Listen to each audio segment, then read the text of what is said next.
Last lecture में हमने functions of saliva discuss कर लिया था। इन दिस लेक्चर हम regulation of salivary secretion discuss करने वाले हैं। ठीक है, तो सबसे पहले हम अगर बात करें तो सलाइवरी सिक्रेशन जो होता है वो सिर्फ और सिर्फ नर्वस सिस्टम से रेगुलेट होता है। ठीक है, नर्वस सिस्टम में भी कौन सा वाला? Autonomic nervous system. ठीक है, दो टाइप के होते हैं, एक होता है सोमेटिक, दूसरा होता है ऑटोनॉमिक। तो हम ऑटोनॉमिक नर्वस सिस्टम की बात कर रहे हैं यहाँ पर। तो सलाइवरी सिक्रेशन किससे रेगुलेट होता है? ऑटोनॉमिक नर्वस सिस्टम से। ऑटोनॉमिक में भी अब हम बात करते हैं नर्व सप्लाई की, कि सलाइवरी ग्लैंड्स को कौन सी नर्व सप्लाई कर रही है। तो ऑटोनॉमिक नर्वस सिस्टम में सिंपैथेटिक और पैरासिम्पैथेटिक दोनों टाइप की नर्व सप्लाई होती है। ठीक है, सलाइवरी ग्लैंड्स को सिंपैथेटिक नर्व सप्लाई भी होता है और पैरासिम्पैथेटिक नर्व सप्लाई भी होता है।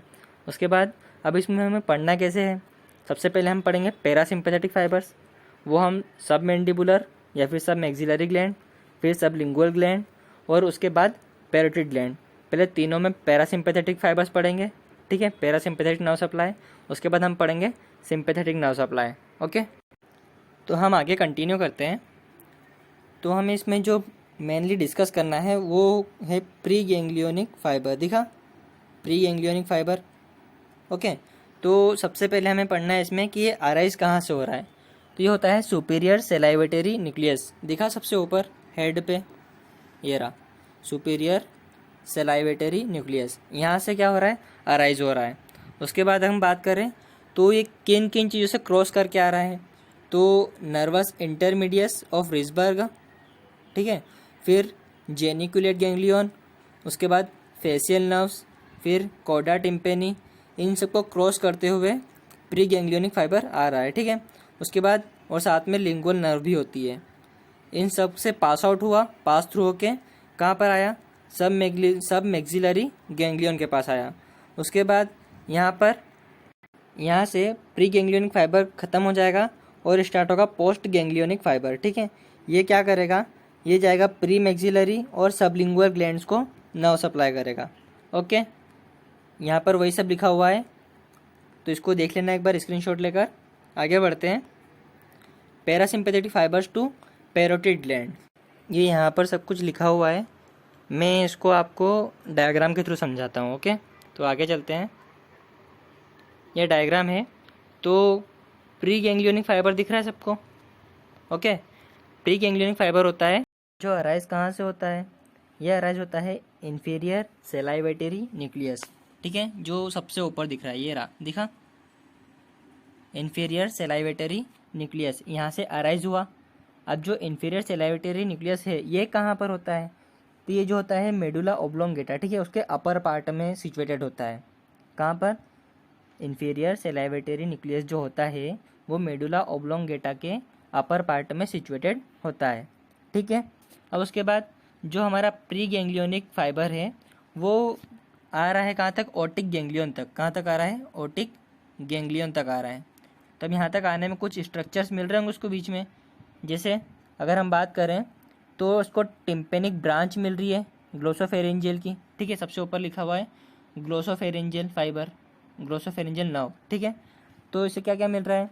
सबसे पहले मिल रहा है टिम्पेनिक ब्रांच ऑफ ग्लोसोफेरेंजियल। ठीक है, सेकंड मिल रहा है टिम्पेनिक प्लेक्सस, फिर उसको मिल रहा है लेजर पेट्रोसल्स नर्व।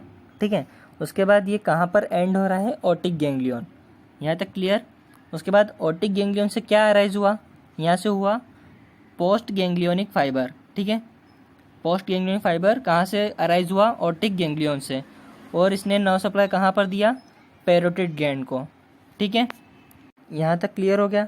अब हम बात करते हैं फंक्शंस ऑफ पैरासिम्पैथेटिक फाइबर्स। तो पिछले साइड पे चलते हैं। फंक्शंस ऑफ पैरासिम्पैथेटिक फाइबर्स, तो फर्स्ट वाला क्या है? Stimulation of parasympathetic fibres of salivary glands. क्या बोला? जो पैरासिम्पैथेटिक फाइबर्स होते हैं, ठीक है, वो सलाइवरी ग्लैंड्स को स्टिमुलेट करते हैं। उसके बाद सेकेंड है secretions of saliva with large quantity of water. ठीक है, अब स्टिमुलेट हो गए हैं तो सलाइवा तो सिक्रीट होगा ना। उसके बाद हम बात करें रीज़न कि भाई मतलब क्यों हो रहा है। ठीक है, सलाइवा सिक्रेट कैसे हो रहा है?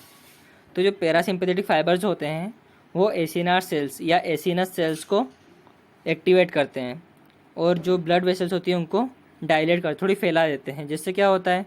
ब्लड वेसल या फिर हम सलाइवरी जो डक्ट होती है उनकी बात कर रहे हैं यहाँ पे, उनको थोड़ा डायलेट कर देती, थोड़ा फैला देती है, तो उससे क्या होता है, सिक्रेशन बढ़ जाता है सलाइवा का। ठीक है, उसके बाद जो क्वांटिटी होती है ऑर्गेनिक मटेरियल्स की, वो सलाइवा में कैसी होती है, कम कर देते हैं ये लोग।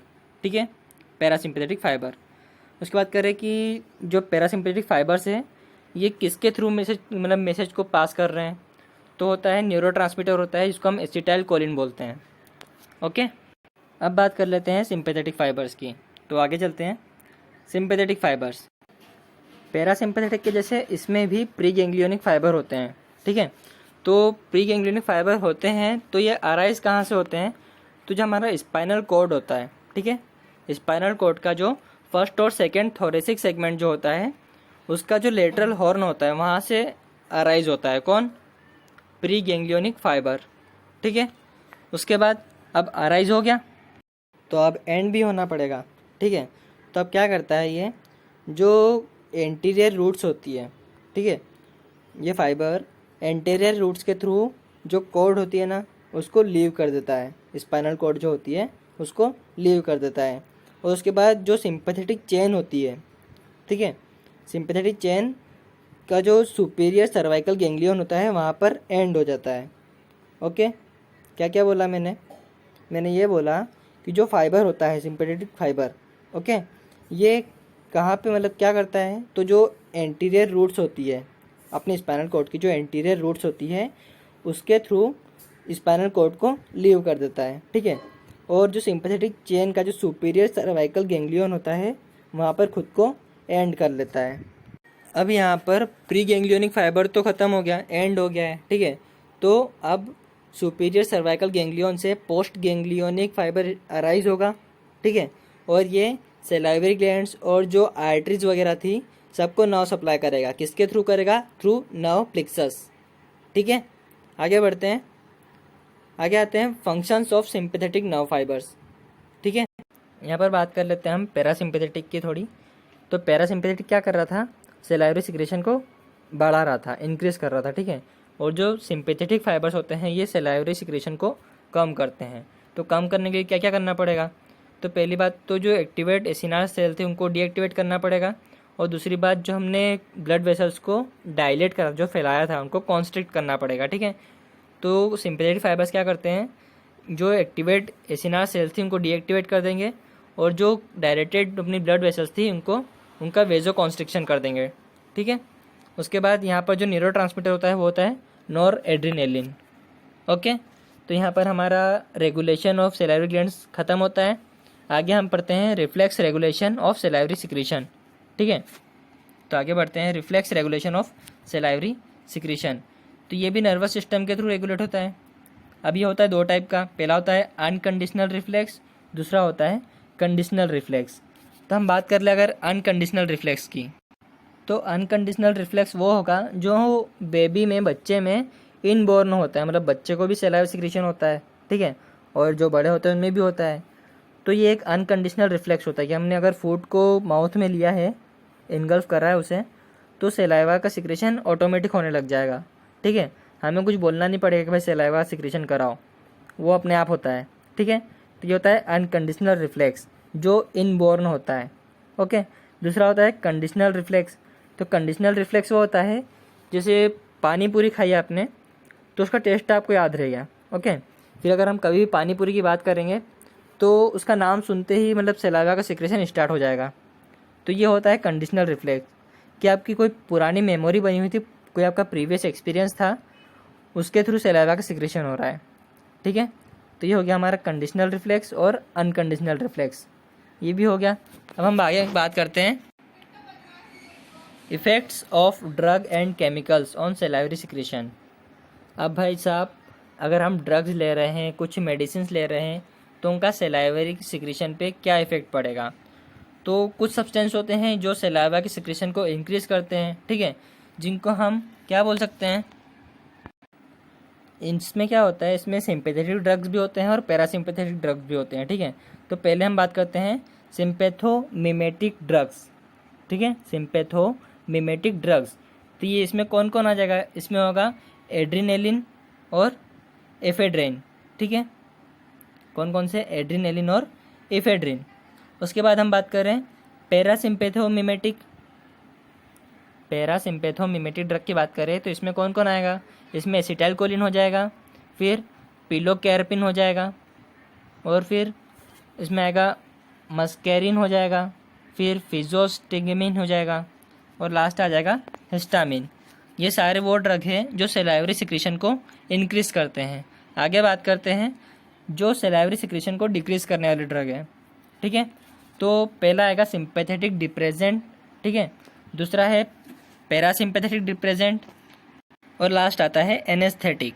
बात करें सिंपैथेटिक डिप्रेसेंट की तो पहला होता है एर्गोटेमिन, दूसरा होता है डाइबनेमिन, डाइबनेमिन, ओके। फिर बात करते हैं पैरासिम्पैथेटिक डिप्रेसेंट की, तो ये होता है एट्रोपाइन और दूसरा होता है स्कोपोलेमाइन, एट्रोपाइन और स्कोपोलेमाइन, ठीक है। फिर बात करें एनेस्थेटिक्स की, तो एनेस्थेटिक्स में कौन कौन आ जाएगा, chloroform, ether stimulate the secretion of saliva, ठीक है। फिर डीप एनेस्थीसिया की बात करें अगर हम, तो डीप एनेस्थीसिया जो होता है ये सलाइवा की सिक्रीशन को डिक्रीज करता है, ओके।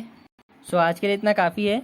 अगला इस चैप्टर में सिर्फ इसका अप्लाइड फिजियोलॉजी वाला पार्ट बचा है, तो वो हम नेक्स्ट लेक्चर में कंटिन्यू करते हैं। तब तक के लिए ओके, बाय।